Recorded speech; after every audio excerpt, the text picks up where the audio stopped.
Y los resultados preliminares del catastro del Ministerio de Salud que determina la situación legal de los médicos revelaron que hay cerca de 1.200 profesionales que no han rendido el examen único nacional de conocimientos de medicina, que los faculta justamente para trabajar en el sector público.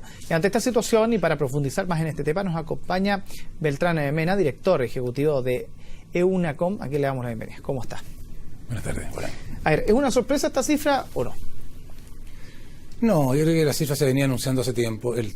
La magnitud tal vez nosotros imaginábamos 400 o 500 profesionales en esta situación y la cifra de 1.200 o 1.500 que pueden llegar a ser, eso sí un poco más de lo que esperábamos. ¿Y cuáles son las conclusiones que uno puede sacar de esa, partiendo de la cifra?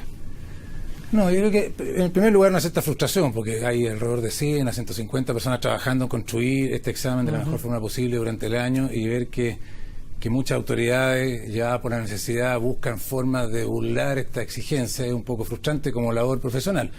Pero luego hay que entender un poquito que estamos en una situación bastante, en una tensión aquí entre necesidad de atención por parte de los municipios, por ejemplo, y necesidad de calidad, que es una exigencia nacional. Entonces, en esa tensión estamos y hay que buscar formas de solucionarla. ¿Y cuáles serían esas fórmulas, a su juicio?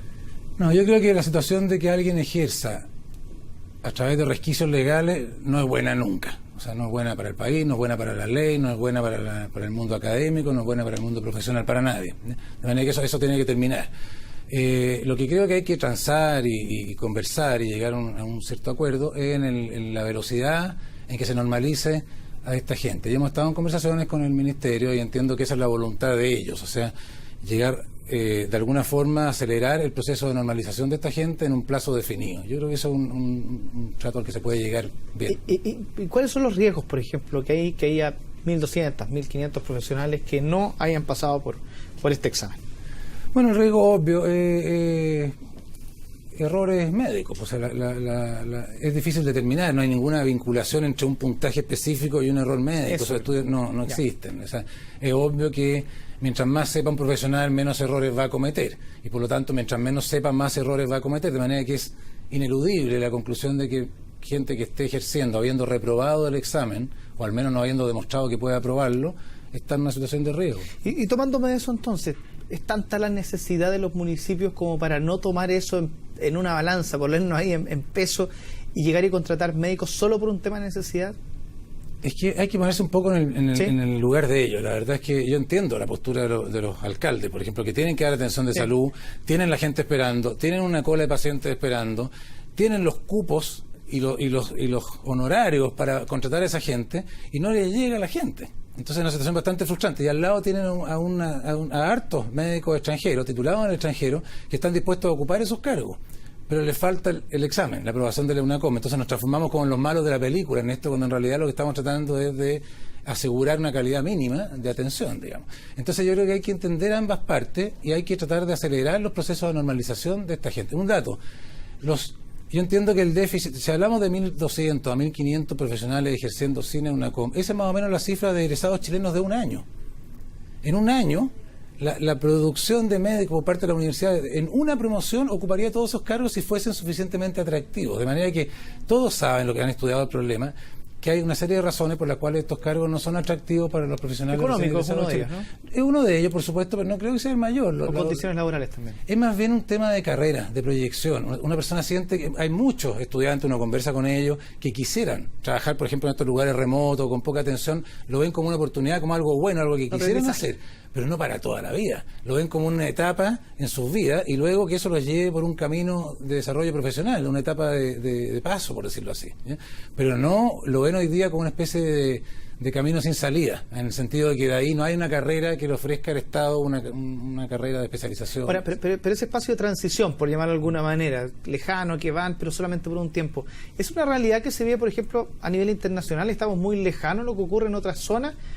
Como para decir, aquí no estamos proponiendo algo que es completamente inalcanzable, o sí se puede lograr destinar recursos para que un médico permanezca muchos años en alguna zona. No, yo no estoy en condiciones de responderte a esa pregunta. Un tema de salud pública, de política de salud, no puedo responderle, no es mi tema, digamos. Pero estamos en un mundo globalizado en que cualquier falencia que haya en cualquier país, en términos de económicos, políticos, qué sé yo, va a hacer que las poblaciones de profesionales y toda la población fluya de un país a otro. Ese es el mundo en que estamos y por tanto las falencias de un país pueden ser suplidas por el otro, pero hay que abrirse a eso. Y yo creo que todo el mundo está abierto a eso, pero al mismo tiempo eso obliga a poner ciertas barreras de control de calidad en la entrada, y eso es lo que hay que entender. Y esa barrera de control de calidad, por ejemplo, este examen, ¿usted cree que efectivamente pueda ser visto no como el malo de la película, sino como el bueno de la película en un par de años más? ¿Las políticas públicas están ayudando en eso? No, yo creo que hay mucha gente que ve este examen como el bueno de la película. El problema es que esa gente en su gran mayoría son los pacientes, la población. Ellos quisieran atenderse con un médico con un buen puntaje, ¿ya? Es la gente que está más bien presionada por la contingencia, la que busca alguna forma de rebajar esta barrera. La verdad es que el puntaje de aprobación hoy día es bastante bajo. Yo diría que no es un examen difícil. O sea, deberíamos, por lo tanto, confiar en esto y no insistir en desmoronarlo, digo. Y en cuanto a educación, de medicina en Chile, ¿también hay algo quizás que abordar ahí? ¿En qué sentido? En la preparación de los médicos, en las universidades.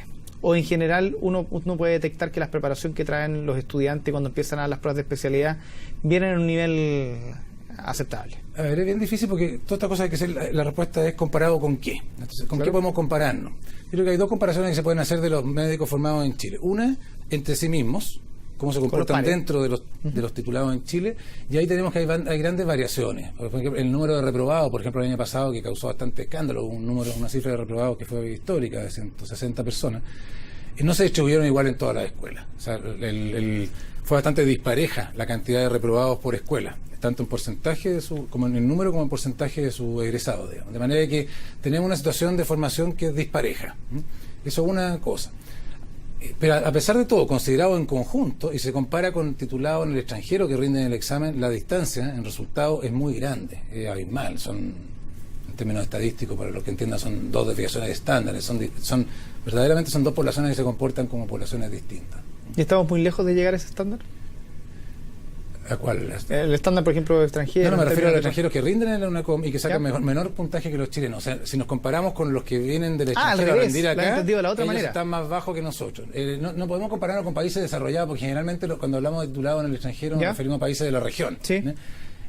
Son pocos los profesionales europeos o de países desarrollados que vienen a rendir el examen. En general les va bien, son números chiquititos, pero les va en resultado equivalente a los chilenos. Claro, había entendido al revés. Entonces, el estándar de la prueba en Chile es alto. Si nos comparamos con los titulados al extranjero, es alto. Si nos comparamos internamente, es disparejo, pero a pesar de todo, en conjunto, alto. Sí. O sea, aquí pasa nada más que por un tema de que se rinda o no se rinda, por un tema de necesidades, eventualmente de un sistema, versus la presión que existe para que este sistema siga funcionando. O sea, pasa por ahí principalmente, más que querer, porque uno lo puede desprender de buena o mala manera, pero querer evadir, por ejemplo, dar esta prueba. No, hoy día los responsables de la atención de salud regional, sobre todo, pero también en Santiago, y muchos, un poco desesperados por esta situación de tener que llenar sus cupos de atención, se han visto obligados a buscar resquicios legales. Entonces, estas personas están contratadas legalmente, podríamos decirlo así, pero forzando la interpretación de la ley al máximo, en algunos casos de manera, a juicio mío, inaceptable. Entonces, no podemos seguir en esta situación, el Ministerio lo entiende así,